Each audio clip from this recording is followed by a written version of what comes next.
It should be better work. It seems a lot of teams right now are struggling with a goalkeeping problem in the Premier League.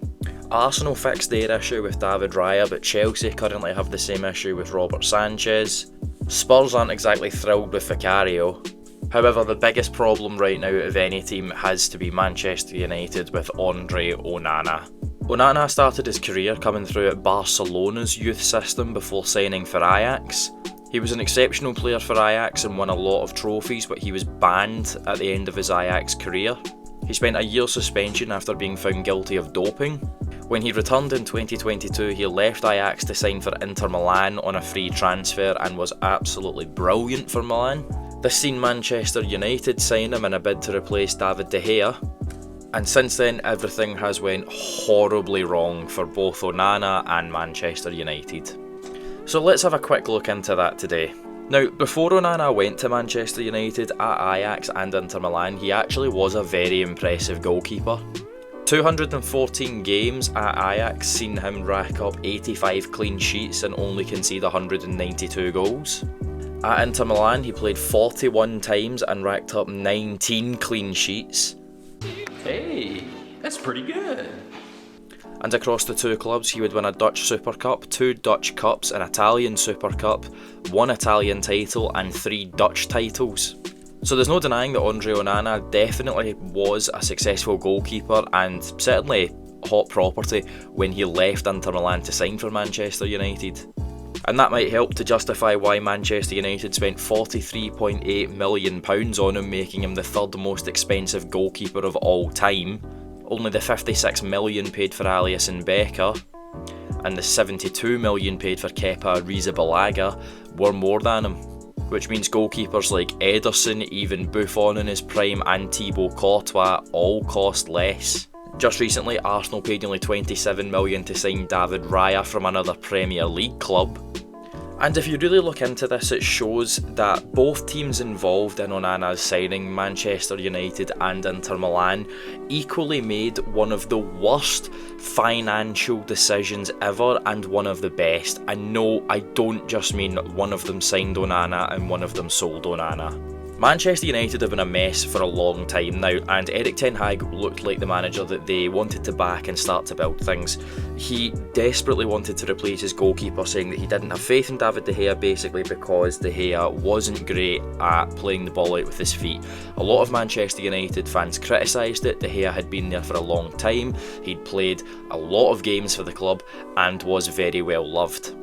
Whilst they weren't fully happy with De Gea, they were quite happy to admit that there was definitely positions at United that needed replaced before David De Gea. But despite this, the Manchester United board let De Gea walk out for free and made Andre Onana the third most expensive goalkeeper ever. Inter Milan, on the other hand, weren't in a great financial position. Remember, even though they won a league title very recently under Antonio Conte, the season immediately after Conte left and Lukaku was sold because Inter's finances weren't as good as everyone first thought. So whilst Inter aren't in a position where they're struggling, the fact that they sold Onana, who was a free signing just a year before, for over £40 million and replaced him with Jan Sommer, who was bought for around £5 million, was fantastic business. Inter Milan made a 10 out of 10 move and Manchester United made a 0 out of 10. Great success.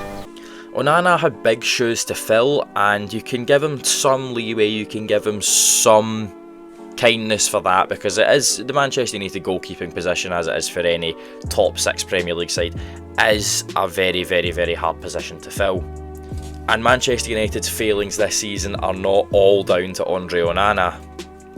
However, as a post that was recently came to light shows, David De Gea was also criticised. Whilst he wasn't great with the ball at his feet, he also started making a lot of mistakes towards the end of his time at Manchester United.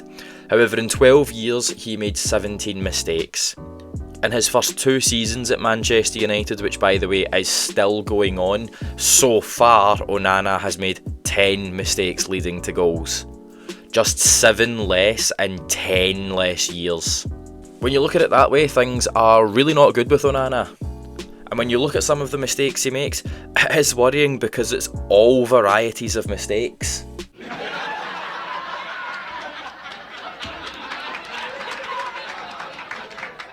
And look, listen, no one's going to be too bothered if you're 5-0 up and you try and play out from the back and the goalkeeper makes a hash of it and someone runs on and scores.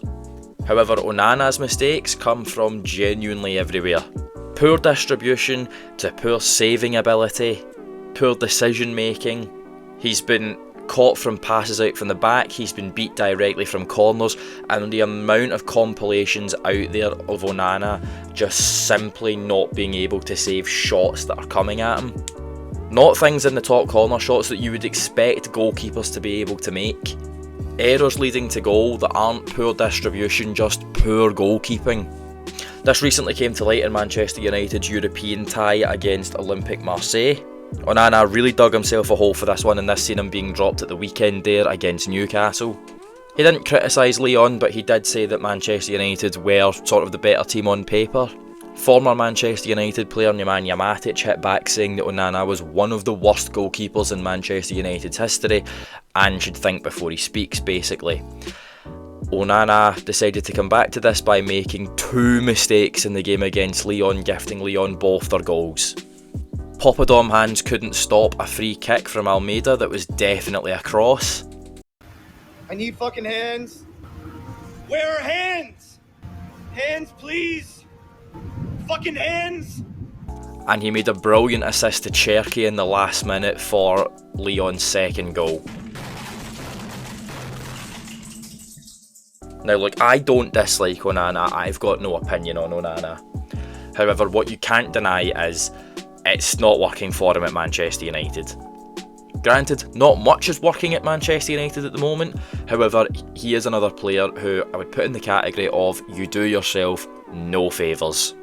But that leads us to the topic of this video. What do you actually do with Onana? Where do Manchester United go from here? Well, it's clear to see that after 2 years things are not going to work out with this goalkeeper. Manchester United have recently appointed a new manager, so unless there's a total change to Onana in every regards come the start of next season, it doesn't look like it's going to work out long term. And it won't be very simple to move Onana on.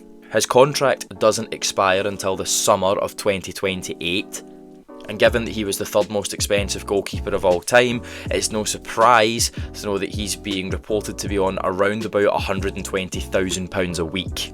So you have to look at that and you have to say, on a good day, Manchester United are getting maybe half of the money back that they paid for him, but even if they can get that, who's going to pay that amount of money a week for this goalkeeper? Now, one of the biggest issues for Manchester United is that a goalkeeper is very important, obviously, and there isn't a plethora of great goalkeepers around at the moment. FFP is really chokeholding clubs, and Jim Ratcliffe did say very recently in an interview that Manchester United, before they even buy anyone this summer, still have 89 million they need to spend paying off players that are already at the club, Onana being one of them. Majority of the time nowadays, players aren't bought in one massive lump transaction. The money that teams spend on players is spread out across 2 years, 3 years, maybe as much as 4 years. So even if United have to spend another 30 or 40 million in the summer to bring in a new goalkeeper, before they've even replaced or improved or added to any of the other countless positions that they need for their outfield squad, they've already spent well over 100 million. Just between the money that they're already paying for players and buying a new goalkeeper. I don't see them getting a lot for Onana back if they even manage to sell him. I had a look around some of the big clubs in Europe. The clubs basically that could potentially afford to pay wages that Onana would deem acceptable, and I haven't seen almost any that would warrant actually taking a gamble on this goalkeeper. At a push, I could maybe see Inter Milan trying again, or perhaps Juventus. I would be amazed if another Premier League club took a punt. No Spanish clubs will try. I don't see either of the two big German teams bothering, and PSG are hardly going to do it when they have Donnarumma. I guess United could maybe get lucky and have Saudi come in for him, but even then I think that's really unlikely. Saudi would have to spend a lot of money to get a goalkeeper like Andre Onana to agree to go out there, and if they have that amount of money, I don't expect to see them spend it on a goalkeeper. This puts Manchester United in a really awkward position. What do they actually do with Onana? A change of manager hasn't fixed them. Maybe a fresh start to the season will, but I think the biggest issue with Onana is just a poor level of goalkeeping in terms of his mistakes. It's hard to get that out of a player who isn't a young stage of their career. Manchester United really needed Onana to work out, and to simply put, it hasn't. With the money that's been spent, with the money it's going to cost to replace him, I could really see some players leave Old Trafford in the summer who fans won't necessarily want to leave. In the sense of, we could potentially see a Garnacho or a Menu or even a Bruno Fernandes leave the club just to try and balance the books a bit more. Because when you really look into this, it is much worse than you would first think.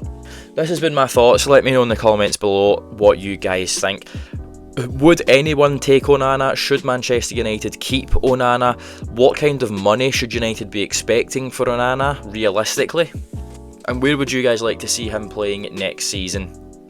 If you enjoyed this video, please give it a like and subscribe if you haven't already. It really helps me out. And I'll see everyone in the next video.